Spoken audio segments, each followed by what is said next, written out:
got that cherry bomb.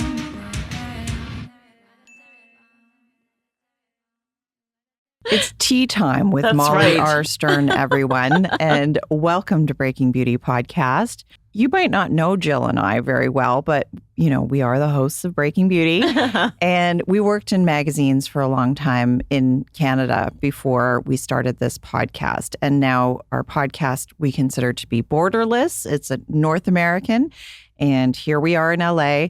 And back in the day when we worked in magazines and we would put together photo shoots as beauty editors, we would look at makeup artists' books, right? That's what you did.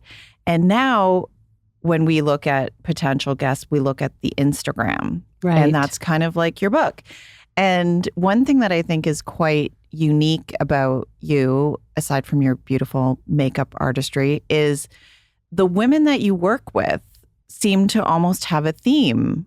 Like Greta Gerwig, you know, Tracee Ellis Ross, Reese Witherspoon, Natasha Lyonne. It's like these, to me, and no shade to anyone else, but they're really women of substance.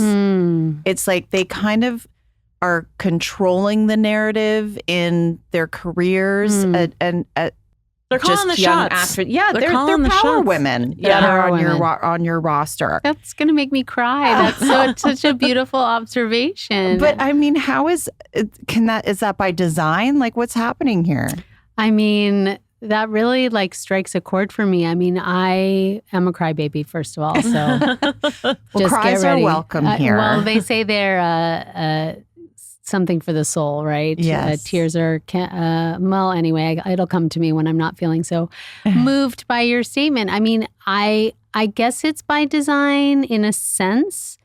I really, truly love women so much. And I have so much respect for women. And I particularly have respect for powerful women. My mother is like a very strong, she's a strong force. And she was the vice president of now National Organization for Women of her chapter in the 70s. Then she became an Orthodox Jew and everybody was like, how can you be a feminist and wear a wig? And she was like really able to sort of hold her own in whatever circle she was in. And so I really admire people who are authentically themselves. Right. And so I've been doing makeup since I turned 16. I'm turning 52 this year. Yeah. So I feel very fortunate that I'm in a position to kind of, choose who I want to work with. Yeah. And that's the by design part. But the other part of it is just total luck and gratitude and the universe like sending me great people that I actually connect with. Like that to me is what is important with who I choose to work with is the connection, because that's really how I'm going to make them feel good, because that's really 90% of the gig, right? It's just what am I contributing to their life to make them feel beautiful enough to get out there and do whatever they need to do. So what's kind of your signature look that you've become known for, would you say? My signature look is, hey, did that person just come out of a closet making out with someone? Because they're very flush and they look very alive. And I love blush. I'm a blushaholic. Okay. Yes. So I love a flushed cheek. I love an apples of the cheek. Flush. I can never get enough blush. Okay. So blush, really clear skin. I spend a lot of time with skincare because I don't love the way foundation looks. Yeah. I'm very into seeing the woman for who she actually is. I'm into natural beauty. I could really get away with using 6 products, but of course I carry 600,000 products. Yep. Which at 52, that bag is getting heavier and heavier. That's right. I'm like, You what? need a roll away. It rolls. It doesn't matter. And Yeah, the it's still carpets heavy. don't take the wheels well. Yeah, And right. Anyway, that's a whole nother Yes. complaint that I'll save for my young assistants to help me Yes, with. exactly. But I love really sheer skin. As I'll use as much as it's needed. Yeah. Right. Using it as is needed versus Right. blanking the canvas. Right. Yeah. I like texture. I like freckles. I like wrinkles. I like, the humanity in all of us to show through. And then on top of that, a lot of blush, lots of flush, healthy. I love a fluffy lash. I love a good brow. Yeah. Yeah, I guess I'm more about structure than I am about detail. So Okay. I like the main points to be hit. We've interviewed enough professional makeup artists by now to know that generally there's a feeling that there's no rules when it comes to makeup anymore. Having said that, I do think that sometimes we can get stuck in a rut, and sometimes there are some telltale signs that's like, great, but like these little tweaks could make it be better, Mhm. you know? So that's really what we wanted to ask you about today. So starting with, what is the biggest thing that you often see where you're like, oh, I just wish women would realize this one thing when it came to their makeup? Yeah, less is more. Yeah. You know, it's not, I didn't invent the expression, obviously, but you know how young girls like to wear a lot of makeup so they look older? Right. Well, that never stops happening. So when we wear too much makeup, it makes us look older. Right. And I'm not a fountain of youth chaser. Like, I think aging is a privilege, and I'm, Yeah. very on board to celebrate aging women more and more and more. But I also am, into not making us look unattractively older. Right. You know what I mean? Yeah. Let's not push it. Let's not, and just like, it's a same idea. It's about like enhancing what we love about ourselves instead of trying to cover something up or just pack it on. Yeah. Yeah. Especially I when love it that. comes to foundation. I mean, I obviously there are people that need it. There's people that have acne or, melasma or dark spots or any of those things. Rosacea, exactly. So there's people that, feel like they need foundation, and I'm not knocking that. Yeah. But less is more. Use foundation where you need it. Right. Okay. And you let us know before we got on the mic that you've just come from a facial, and Molly's skin is glowing. It looks so good. So we need to talk about skin prep before makeup, before a foundation especially. So what's your kind of go-to? What's in your kit for making the red carpet or, people look good? And what would be a flub that you want to avoid? Oh, okay. Well, first of all, let me just state I got a facial because I was at an event. It was a work facial. I wasn't just luxuriating in the middle of the afternoon, although I'm a fan of people doing that. I just want to point out. Yeah, you're preaching to the choir. We get facials in the middle of the day all the time. Yeah. I was, as I was driving over, I was like, we really did end up in a good business that part of our job is I have to get a facial today. That's right. I just Absolutely. have to. It's That's part of the right. job. I just came from a Natura Bissé suite. I've been a very dedicated, loving, loyal fan of Natura Bissé for most of my career. They have a lot of really efficient, very well-made, luxurious serums and creams that wear beautifully under makeup, layer really well. I'm also a big fan of St. Jane, which is a beautiful, clean brand. She has an oil that I'm completely addicted to. It's the Superflower Green Oil. Okay. I hope I'm quoting. We might have to look that We'll up link and double to check it, guys. We'll Yeah. link to Don't worry. everything If on our I'm naming website. it wrong, Casey, the founder, please don't be mad at me. But basically, it's like a green drink for the skin. Oh, nice. And so I like oils. I like serums. I like to layer. I like a tool or two. I think the advancements in tools and technologies are cool.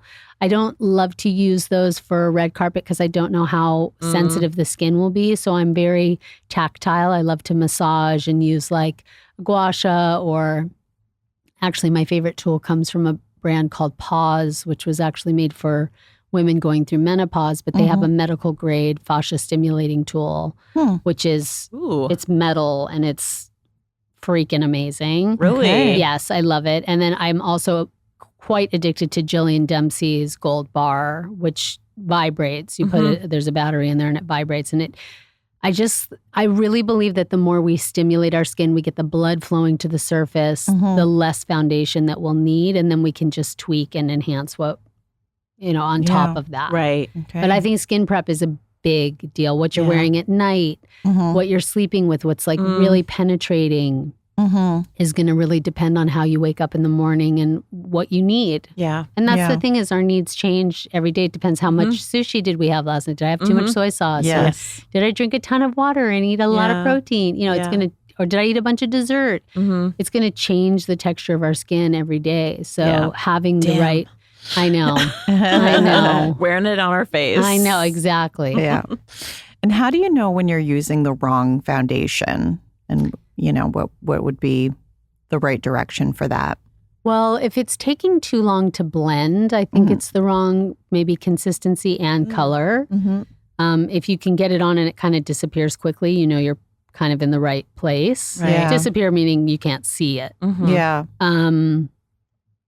Yeah, I would say if it's like doing that sort of curdle thing where it like separates, I feel like that you might not have the right moisturizer / serum combo with your foundation.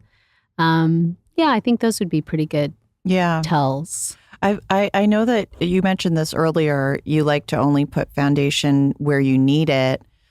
What are your tricks to ensure that it's completely seamless, though, and you're not blended? Yeah, because of course there's texture and all that. Sure. I love a sponge. I'm traditional. I love a wedge sponge. I also love a foundation brush. I've also recently fallen in love with a fluffy brush to blend my foundation. So like a traditional blush or powder brush, and kind of really like buffing out the foundation. Yeah. I think that's a good way to kind of merge the line between clean skin and foundation skin. So when you're dotting on the foundation, where are you putting it? Like 1, 2, 3, 4, like. So I always put a little bit under the eyes. I feel like everybody needs a little brightening in the eyes. And then like if you need more, then I'll layer some concealer on top. But again, I layer my makeup as well. So it's not about putting a ton on it first. It's let me see how much I need. Oh, I need a little more. So buildable foundation I think is really important. Like Chantecaille Future Skin Foundation is incredible. It's super sheer, but can also really, you can get a full face if you want it just by layering it. What about textured skin, like over 40? Would you change anything about what you do depending on, you know? I feel like the whole wave of primers, which I, in my 20s, was like, this is bogus. Nobody needs a stupid primer. I think in our 40s and 50s, that's where primer really comes in. Because I think it can really even out the texture of the skin. And then you can just apply your cover, you know, your concealer or your foundation. Again, not to beat a dead horse. Where you need it. Right. So like I love Armani makes a beautiful luminous silk primer. Oh, I haven't tried that one. It's a good one. It's a good one. In the tube. Yeah. It's really nice. Still dealing with the honey.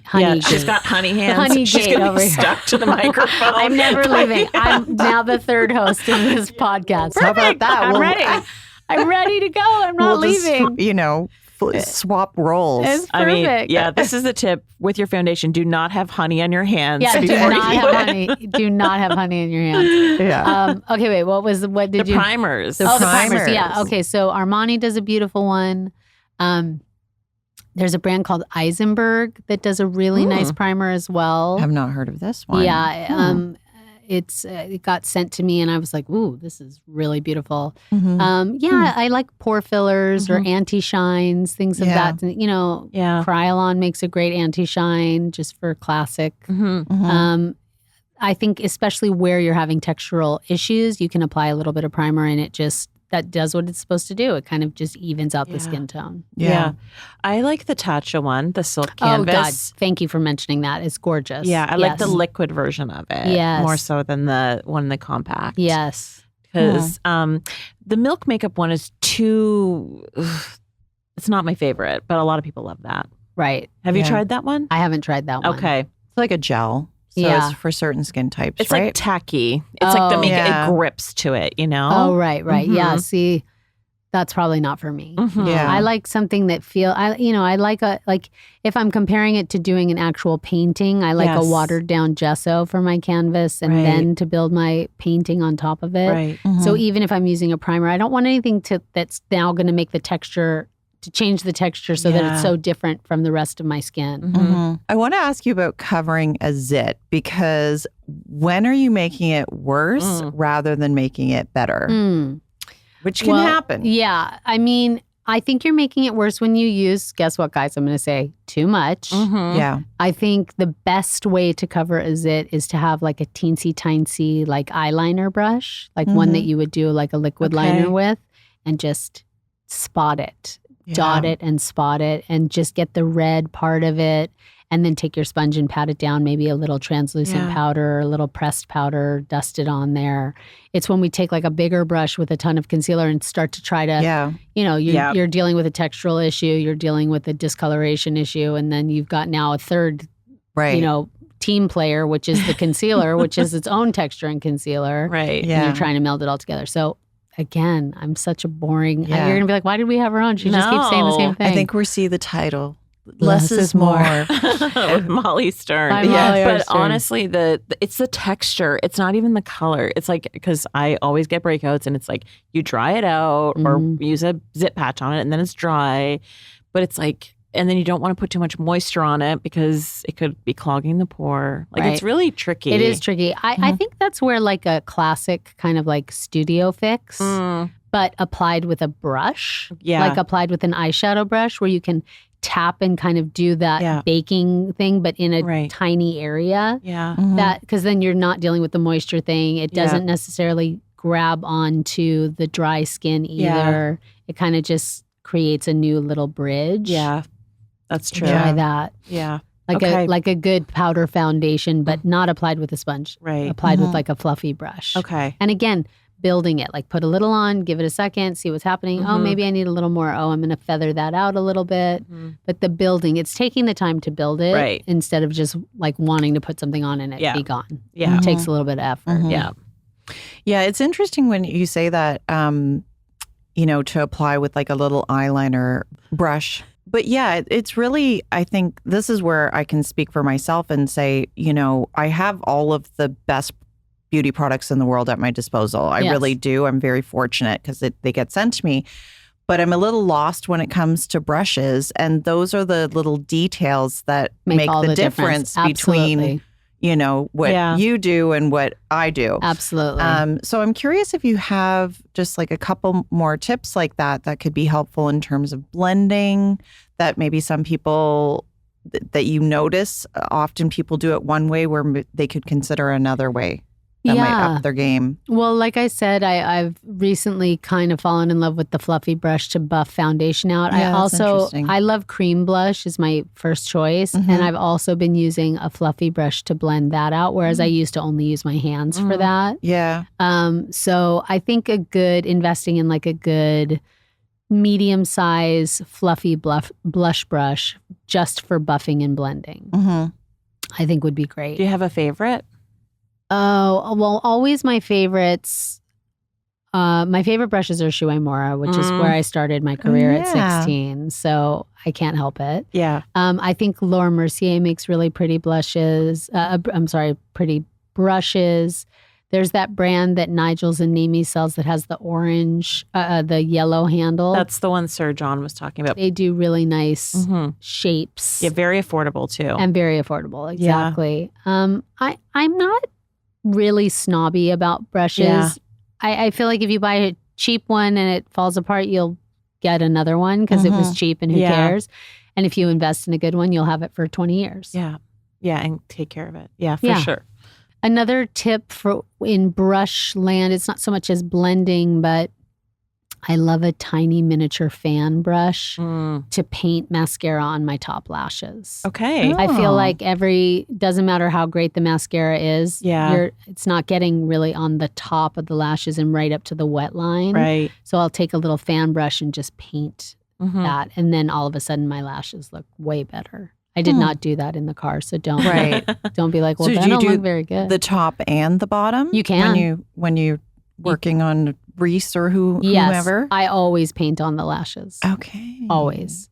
Interesting. Mascara does. I feel like I'm getting more shy about like digging a wand into someone's eye. Right. So I'm like, why don't you put it on? Because you know how hard you can go. And then I go in and kind of detail it out. Right. Right. Lash detailing by Molly detailing. Stern. That's right. Yes. That's right. Yeah. I love that. Yeah. And And what about when it comes to, let's get into the blush thing a little bit. Since you're a blush girly. Yeah, since you're known for your flush.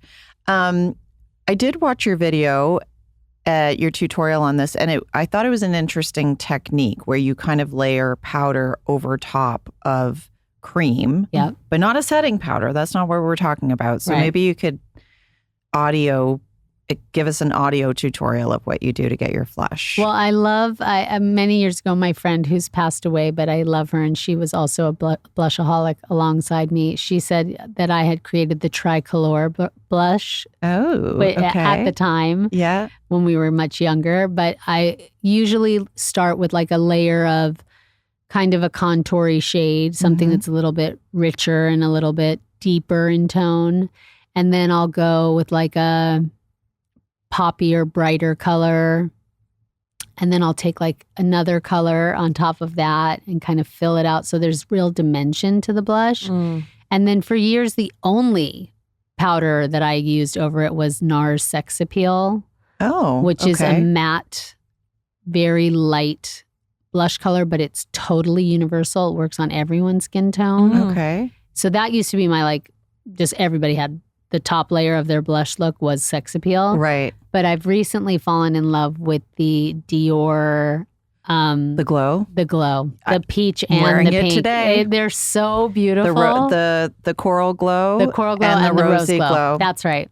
I can't really get enough of them right now. Yeah, we put them in our Hall of Fame last year. I got all the shades and I was like obsessed with all of them. They're really beautiful and they give that just perfect little sheen to top it off, but it's not iridescent or highlighty. I really like those. Do you believe that they actually have this pH thing that they talk about? No, what is that? I think it's total bullshit.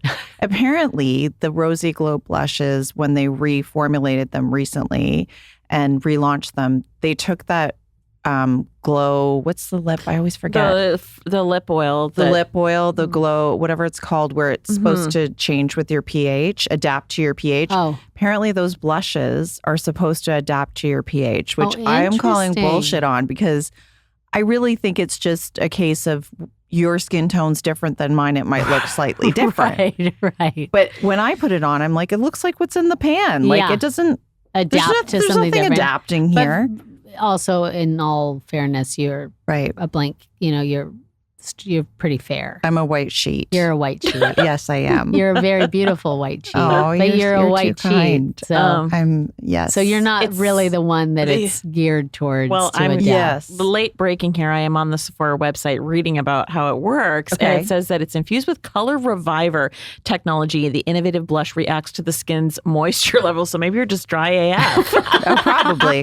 That tracks. And it's like, we can't revive her. The color cannot be revived. Yes. She's too dry. Maybe. But regardless, they are beautiful. Okay. And also, I want to ask you about this shade that you use underneath. I really, really love the Milk Makeup contour sticks. Yes. Because they got the shades right. They're cool tone. Yes. So it, does more of a contour type of a thing. So that's what I use. That's what I'm wearing today. What do you use? Okay, so, I'm recently really stinking head over heels. Ilia's just launched a foundation stick. It's really freaking good. And their color range is incredible. And I love the idea of using a foundation as like a deeper foundation as the base for the blush because there's something about the consistency. I love that it's matte. Yeah, that's a great point. It blends really well and it gives you that depth and shadow that you want out of a kind of contour shade. So I really am excited to get into those. Yeah, 42 shades, which is impressive. I have to tell you, I did an event with them not too long ago and we were doing shade matching. Yeah. And this actress came in. She was as dark as dark as dark. And I was like, okay, this like white old Jewish lady is going to pick out a color for you. And I really was feeling, I was like, I'm not feeling great about it. And she was like, me neither, but let's try it. You know? And we walked over and boom, they had a color. And I was like, I am sold. That's great. Like they did such a good job from the palest of pale to the darkest of dark. I'm very impressed. Because there's really nothing worse than having a gorgeous woman that you're like, oh, sorry, we don't have it for you. No, it's embarrassing. It's not in 2024. We are not doing that. Every melanated skin needs to be represented. Absolutely. Yeah. Well, Ilia did it. They really did it. Good for them. The finish is gorgeous. The finish is gorgeous. The color shade range is gorgeous. I'm like highly impressed with them. Yeah. Yeah. Okay. So I like that. A foundation, and I also was like, I have the Bobbi Brown Pro palette.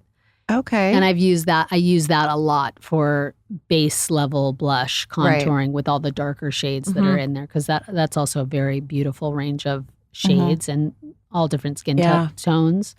But product wise, that I really like, I would recommend two. I would recommend the Armani cream blushes. They're like cream to powder blushes. Okay. And they do some darker shades, which are really pretty. And I also love the Uoma. Uoma. Yeah. They have a dual-sided contour stick that have great shades. Okay. Yeah. Even for the fairest of fair, even if they're really, really dark, they blend beautifully and they layer really well. This is the thing that I noticed. You used a cream contour and then a cream blush and then a powder contour and then a powder blush. Right. So why do you do the powder contour over the cream contour? Just to kind of build dimension. I just find that as I layer things, that's what gives that.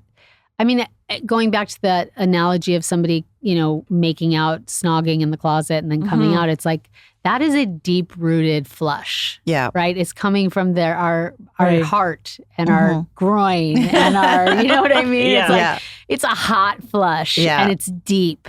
Yeah. And so to mimic that, I like to build it out, to layer it so that there's depth of color, depth of saturation, but still that using a little powder layer kind of makes it diffuses it a little bit. Yeah. Right. And makes it stay probably a bit longer too. Yes, for sure. Yeah. And you're blending between each of those steps, correct? That's right. Yeah. It's kind of funny that I'm now recently like, oh, I like a blush brush to buff out a cream, when really I've been doing it all along just with powder. Yeah. Colored, powder. Yeah. Whether it was a powdered bronzer or a powdered blush or whatever. So just to recap, what's the base? What are the other three? For the layer of the cheek? Just like the order. Let's hear it again. So you want like a contour shade, something that's going to give you shadow, mimic shadow or a cut or whatever. Then you want like a fleshy color, a bright color. Like I loved, for many years, I was addicted to Blaze, Laura Mercier Blaze. It's like a bright red with a little bit of brick in there. Ooh, okay. I say go bright. Yeah. I think that's another mistake people make. They don't punch it out enough. Like go bright. You can always tone it down. Okay. You can always use less, but go bright. And then you want like a soft pinky or peach. Okay. And maybe like a woodsy cinnamon kind of contoury shade, which would actually go before the pinky peach. Okay. Right. We've got the 4 steps. We've got it down, everyone. Okay. We've got it layer down. It. Just layer it. And don't be afraid of blush. Yeah. More is more when it comes to blush. Okay. But what's the tip to dial it back? Because some of these cream formulas you do put on and you're like, oh my God, it's out of control. Much. Yeah. So that's where like the approach, you still go with just a little bit. Because especially with blush, a little bit goes a long way. Right. But if you've done it, how do you dial it back? Do you have a hack for that? You can do a little veneer of foundation. Okay. Over top. Go back to the foundation. A whisper. Yes. Yeah. A little like light spackle of foundation over the cheek, which is actually great because then you layer it again. It goes even deeper. Right. It's kind of like that underpainting idea in a way. That's right. Yeah. Okay. We're moving on to eyes now. Let's talk about eyeliner. Okay, I hate eyeliner, but let's talk about it. Or eyeshadow, I suppose. We can talk about both. Well, let's talk about eyeliner. If you hate it, I want to hear about this. Let's go. Yeah, I'm ready to face my hatred. Yeah, let's do it. No, but what is it that you don't love about it? Well, first of all, I think liquid liner is like the hardest thing that has ever been created. Is it all over my face? No, Molly? it isn't. I put it on this morning and I'm terrible at it. No, you're looking good. It looks good. It's still on. Not bad. This is the YSL, some sort of liquid liner, guys. Yeah. Well, I'm impressed. Thank you. I've tried many hundreds of times. Yeah, exactly. Usually fail. I but just need a vat of Q-tips and cleaner. yes. Yeah. So liquid liner just bums me out because it's not super easy. And I like easy, quick, It feels very specific. So that bums me out because I'm like, okay, I'll do it. But it's not going to look like you want it to look because, our eye shapes are different. I love a classic kohl liner in the wet line, little rock and roll. That never gets old to me. I also really like to use a classic kohl liner and just shoot it out from the corner of my eye, like the total lazy girl version of a flick. Right. And I feel like that's a little more universal for people. Yeah. Is there something that, with eyeliner, because I do think this is one of those rut things where you sometimes hear, ladies put down the black eyeliner. Like there's that thing where I guess it can get a bit harsh maybe as sure. we age. So is there a tip around that about getting it right when it comes to eyeliner? Yeah, I think eyeliner, similarly to my sort of blush feelings, is to go brighter or to go with an off color. Like eyeliner to me is kind of like a handbag or a shoe where you can wear a red shoe even if you wear all black every day of your life. You can wear a leopard purse when you go out at night. I feel like eyeliner is a really safe place to be a little more adventurous with color and playfulness. And I do think that black totally serves its gorgeous, sexy rock and roll purpose. But I also think for everyday wear, it can feel a little harsh. Yeah. Yeah. So I definitely encourage people to be more playful with color around. And eyeliner is it's just such a low-hanging fruit. It's just so easy to do. I couldn't be without it. I'm sorry. Brown I'm eyeliner is my obsessed. best friend. I'm obsessed. At what are you obsessed with? Liquid or like a kohl? No. Yeah. More of a kohl. Yeah. I also think that color is so amazing how it plays out, like the color wheel, going back to art school and what complements each other and playing with those philosophies in your makeup. So if you have green eyes, using a reddish brown liner like purple. That's right. It's really going to make a difference. Your eye is truly going to pop. It's color theory. It makes sense. I think that's really cool playing with that. Yeah. I love that. Kind of seeing how that works and how it brings out different things. So we've talked about you're the blush lady and you're into luscious lips as well. But what happens when somebody wants an eyeshadow look? Do you have? I just leave. I just pack up my bag. Just kidding. They get their palette out and you're like, I'm out of here. Goodbye. I mean, I'll be honest. Because I just feel quite lost with eyeshadow. So sometimes that's my bias because we review a lot of products and I don't review a lot of eyeshadow. Because I'm just not good at it. Right. So I wonder if you have a tip about seeking out like the most flattering types of eyeshadow and maybe like an easy way to wear it where it's not going to go wrong. Right. I actually really like eyeshadow. I think where we go wrong with eyeshadow is when we buy like a palette and we think we have to use every single color in the palette at the same time. I think that we've been sold that ever since the beginning of an eyeshadow palette. And it's like, no, you can use the green shadow one day and the silver shadow another day. You don't have to use all the colors at the same time. So I would encourage people to not feel like they have to use everything. I also really like a cream eyeshadow. Like I love the Danessa Myricks color power, color stays. Oh, the little tubes. The little tubes. They're incredible. They're incredible. They wear So really affordable. well. They're affordable. Their shade range is gorgeous. Every color under the sun, every finish under the sun. That's right. Yeah. And again, similarly to the cream blush conversation where you just need a little goes a long way. You got to get it on pretty quick. Yeah. It can get stuck there and be a bummer. So you got to move quickly. But I'm a huge fan of just like a little dot of color on the lid, blended quickly, and that's it. Yeah. Like I don't need to contour and highlight, and I mean I can, and we can if that's what. But I think people get really tripped up on how many steps does it take to get the perfect eyeshadow. Like I like a one and done. Yeah.